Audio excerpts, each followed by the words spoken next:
दोस्तों जुपिटर एक ऐसा प्लेनेट है जो कि ढका हुआ है गैसेस से, घूमते हुए तेज तूफानों से और बस गैसेस से।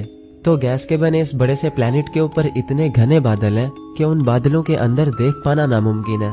और यही वजह थी कि साइंटिस्ट हमेशा से ये जानना चाहते थे कि आखिर जुपिटर ने उन घने बादलों के पीछे क्या छुपा रखा है। और अगर सीधा सीधा बोला जाए तो साइंटिस्ट जुपिटर के अंदर झांक कर देखना चाहते थे। तो दोस्तों लास्ट टाइम मैंने प्लेनेट जुपिटर पर एक वीडियो बनाया था जिसमें हमने जुपिटर के बारे में डिटेल से डिस्कस किया था। उस वीडियो में हमने ये जाना था कि जुपिटर कैसे बना और ये कितना खतरनाक प्लेनेट है। तो जुपिटर के बारे में डिटेल से डिस्कस करने के बाद हमें ये पता चला कि जुपिटर के अंदर जाना तो दूर की बात, बल्कि इसके ऊपर से उड़ना भी बहुत बड़ा खतरा है, क्योंकि जुपिटर के ऊपर रेडिएशंस का एक ऐसा जाल है जिससे कोई नहीं बच सकता।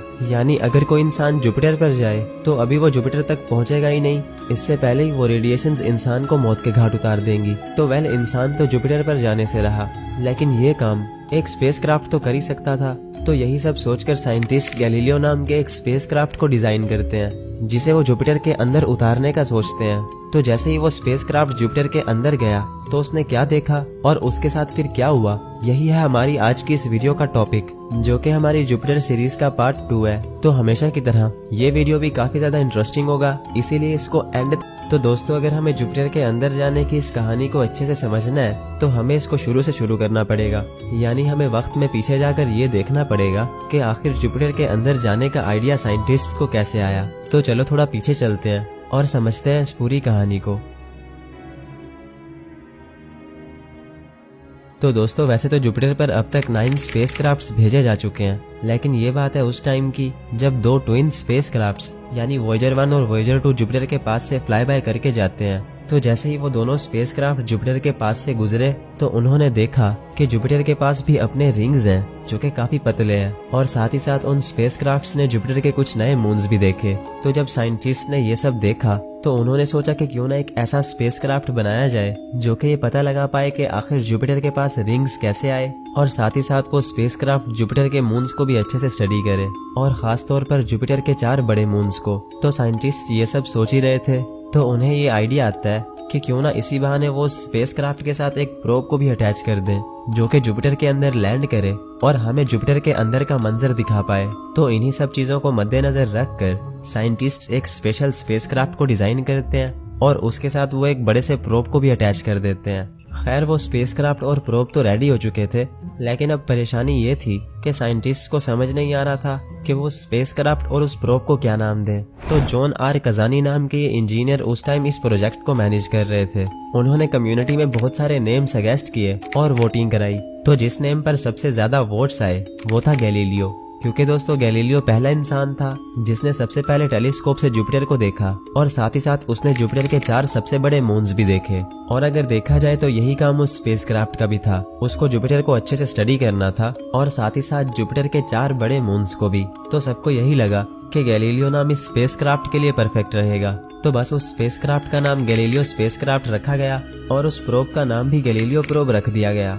दोस्तों गैलीलियो पहला ऐसा स्पेसक्राफ्ट था जिसको जुपिटर के गिर्द घूमना था, क्योंकि उससे पहले जितने भी स्पेसक्राफ्ट जुपिटर पर गए थे तो वो बस जुपिटर के पास से फ्लाई बाय करके गए थे। तो गैलीलियो पहला ऐसा स्पेसक्राफ्ट था जिसे जुपिटर के गिर्द ऑर्बिट करना था। तो फाइनली गैलीलियो को 18 अक्टूबर 1989 में लॉन्च कर दिया गया, जो फिर जुपिटर पर 7 दिसंबर 1995 में पहुंचा था। यानी उस स्पेसक्राफ्ट को जुपिटर तक पहुंचने में पूरे 6 साल लग गए थे। और अपने इस 6 साल के लंबे सफर में गैलीलियो ने बहुत सारी नई चीजों को भी डिस्कवर किया, जैसे कि एस्ट्रॉइड्स। जी हाँ दोस्तों, गैलीलियो पहला ऐसा स्पेसक्राफ्ट बना जिसने एस्ट्रॉइड्स को बहुत पास से देखा। साल 1991 में गैलीलियो ने पहली बार एक एस्ट्रॉइड को बहुत पास से देखा जिसका नाम 951 गैस्परा था, और उसके 2 साल बाद ही यानी 1993 में गैलीलियो ने एक और एस्ट्रॉइड 243 आइडा के पास से भी फ्लाई बाय किया, और साथ ही साथ उसने ये देखा कि 243 आइडा के पास अपना एक चांद है। तो ये सब देखने के बाद साइंटिस्ट काफी हैरान हुए, क्योंकि वो पहली बार किसी एस्ट्रॉइड का चांद देख रहे थे, वरना तब तक उन्हें यही लगता था कि चांद सिर्फ प्लैनेट्स के पास होते हैं। वेल दोस्तों गैलीलियो अपने सफर पर ऐसे ही रवाना रहा, लेकिन इससे पहले कि वो जुपिटर तक पहुंचता उसने एक अजीब चीज और देखी। दोस्तों जब गैलीलियो एस्ट्रॉइड बेल्ट को क्रॉस करके जुपिटर पर पहुंचने ही वाला था कि उसने देखा कि बहुत सारे कॉमेट्स जुपिटर की तरफ तेजी से बढ़ रहे हैं, यानी इसका मतलब यही था कि वो सब जुपिटर से टकराने वाले हैं। तो जब साइंटिस्ट ये सब देखते हैं तो वो बहुत ज्यादा एक्साइटेड हो जाते हैं, क्योंकि ह्यूमन हिस्ट्री में ये पहली बार था कि वो किसी प्लेनेट पर इम्पैक्ट्स को डायरेक्टली देखने वाले थे। तो जैसे कि वो एस्ट्रॉइड्स एक लाइन में थे तो वो एक एक करके जुपिटर से टकराने लगे और फिर लगातार 6 दिन तक वो जुपिटर के अंदर क्रैश होते रहे। साइंटिस्ट जो ये सब देख रहे थे उनका ये कहना था कि उस एक इम्पैक्ट की एनर्जी 6 मिलियन टन TNT के बराबर थी, जो कि इतनी ज्यादा है कि अगर हमारी पूरी दुनिया की न्यूक्लियर पावर को भी जमा कर लिया जाए तब भी वो एनर्जी उस न्यूक्लियर पावर से सैकड़ों गुना ज्यादा बनती है। और जब वो एस्ट्रॉइड्स जुपिटर से टकरा रहे थे तो जुपिटर पर बहुत बड़े बड़े ब्लास्ट हो रहे थे जिनकी हाइट हजारों किलोमीटर्स तक ऊपर जा रही थी। तो गैलीलियो पहला ऐसा स्पेसक्राफ्ट बना जिसे ये सब देखने का मौका मिला। खैर ये सफर ऐसे ही कंटिन्यू रहा और गैलीलियो जुपिटर के और करीब जाता रहा। लेकिन इससे पहले कि गैलीलियो जुपिटर तक पहुंचता कि साइंटिस्ट गैलीलियो प्रोब को उसके स्पेसक्राफ्ट से डिटैच करने का सोचते हैं। जी हाँ दोस्तों, गैलीलियो को भी जुपिटर तक पहुंचने में पूरे 5 महीने बाकी थे, लेकिन साइंटिस्ट 5 महीने पहले ही गैलीलियो प्रोब को उसके स्पेसक्राफ्ट से डिटैच कर देते हैं। जहां स्पेसक्राफ्ट को जुपिटर पर दिसंबर में पहुंचना था, वहीं 5 महीने पहले ही यानी जुलाई में ही उसके प्रोब को डिटैच कर दिया गया, जिसको फिर 50 मिलियन माइल्स का सफर तय करना था और जुपिटर के ऊपर लैंड करना था। और ये सब करने के लिए उसके पास सिर्फ एक मौका था। खैर जैसे ही वो प्रोब डिटैच होता है तो वो जुपिटर की तरफ अपना सफर शुरू कर देता है और सिर्फ 6 घंटों में ही वो पूरे 50 मिलियन माइल्स का डिस्टेंस कवर कर लेता है, क्योंकि जुपिटर की हाई ग्रेविटी उसे इतना जोर से खींच रही थी कि उसकी स्पीड 100,000 किलोमीटर पर आवर से भी ज्यादा हो चुकी थी, जो कि अब तक की बनाई जाने वाली सभी ह्यूमन मेड ऑब्जेक्ट्स की स्पीड में सबसे हाईएस्ट स्पीड रिकॉर्ड हुई।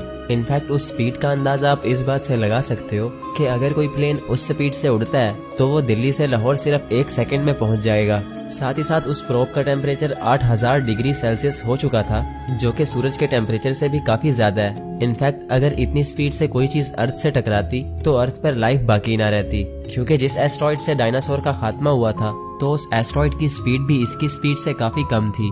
खैर टॉपिक पर वापस आते हैं दोस्तों। ये सब 6 घंटे तक चलता रहा और आखिरकार वो प्रोब जुपिटर के एटमॉस्फेयर के अंदर दाखिल हुआ। तो जैसे ही वो जुपिटर के एटमॉस्फेयर के अंदर घुसता है तो फौरन से एक पैराशूट ओपन हो जाता है, जिससे उस प्रोब की स्पीड जो कि 100,000 किलोमीटर पर आवर से भी ज्यादा थी वो काफी स्लो हो जाती है और सिर्फ 160 किलोमीटर पर आवर रह जाती है, जिससे वो प्रोब जुपिटर के अंदर धीरे धीरे उतरने लगता है और यहाँ से वो जुपिटर को स्टडी करना शुरू कर देता है। दोस्तों जुपिटर ऊपर से तो काफी ठंडा है, लेकिन जैसे ही वो प्रोब जुपिटर के अंदर उतरने लगता है तो टेम्परेचर धीरे धीरे बढ़ने लगता है। और जैसे कि मैंने अपनी पिछली वीडियो में बताया था कि जुपिटर उन्हीं एलिमेंट से बना है जिन एलिमेंट से एक स्टार बनता है, यानी हाइड्रोजन और हीलियम। तो इनफैक्ट जुपिटर के अंदर इतनी गर्मी है जितनी गर्मी एक स्टार के अंदर होती है। तो वो प्रोब जुपिटर के उन घने बादलों के अंदर एक ऐसा इन्वायरमेंट देखता है जैसा आज से पहले किसी भी प्लेनेट पर नहीं देखा गया। वो देखता है कि जुपिटर के अंदर कड़कती हुई बिजली के तेज तूफान है, जहां टेम्परेचर 300 डिग्री सेल्सियस से भी ज्यादा है। यानी जुपिटर ऊपर से जितना शांत है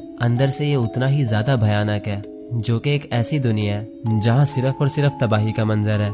खैर वो प्रोब पूरे 58 मिनट तक जुपिटर के अंदर सरवाइव करता है और सिर्फ 160 किलोमीटर नीचे जाने के बाद वो जलना शुरू हो जाता है, क्योंकि उस पॉइंट पर जुपिटर का प्रेशर और हीट इतनी बढ़ जाती है कि वो उस प्रोब को जलाकर राख कर देती है। तो फिर वो प्रोब गायब हो जाता है और हमें जुपिटर के और अंदर नहीं दिखा पाता, जिसकी वजह से जुपिटर के बहुत से राज हमारी पहुंच से दूर रह जाते हैं। खैर ये तो हो गई गैलीलियो प्रोब की स्टोरी, जो कि अब हमेशा के लिए जुपिटर का एक पार्ट बनकर रह गया। अब बचा गैलीलियो स्पेसक्राफ्ट। तो वो 5 महीने बाद जुपिटर के ऑर्बिट में पहुंच जाता है और जुपिटर के 4 बड़े मून्स को स्टडी करने लगता है। तो जैसे ही वो उन मून्स को स्टडी करता है तो उसे कुछ अजीब दिखता है। किसी मून पर उसे खोलते हुए लावा की चट्टानें दिखाई देती हैं और किसी पर बर्फ के नीचे छुपे हुए समंदर। तो जुपिटर के उन मून्स पर आखिर क्या राज छुपे हैं, ये सब हम जानेंगे जुपिटर के पार्ट 3 में। तो अगर जुपिटर का पार्ट 3 आ चुका है